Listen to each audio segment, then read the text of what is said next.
কল্যাণপুর বাজারের motor stand সংলগ্ন ব্যস্ত এলাকায় এক মুদি দোকানে দুঃসাহসিক চুরির ঘটনা ব্যাপক চাঞ্চল্য ছড়িয়েছে।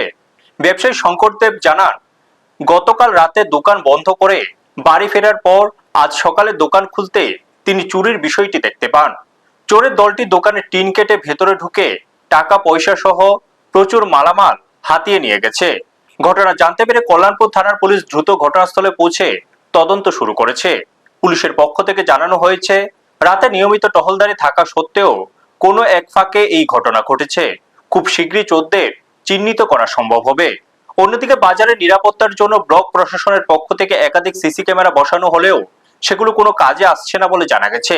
এখন দেখার বিষয়, পুলিশ কত দ্রুত চুরি যাওয়া জিনিসপত্র উদ্ধার এবং চোরদের গ্রেপ্তার করতে পারে। ব্যুরো রিপোর্ট, নিউজ তৎকাল 24। নাম হইল শঙ্কর দেব। ওই রাত্রে দোকান লাগাই গেলাম, মানে ঠিকঠাক দেখছি। হঠাৎ করে বাবা এসে দোকানে এসে দেখতেছে টিনে মানে টিন টাকাটা। আমার ফোন করছে টিন কাটা। আমি কিছু নিচ্ছি না, না সব তো দেখতে চলা কিছু বুঝতেছি না।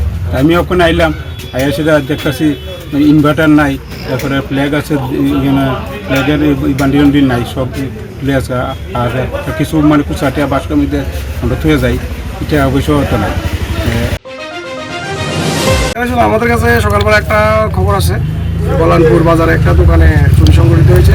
এটা দেখার জন্য এখন এসেছি এবং আমরা এসে এখন তদন্ত করে দেখছি কি ব্যাপারটা।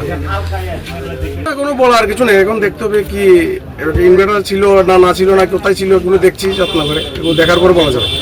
আপনারা দেখছেন নিউজ তৎকাল 24।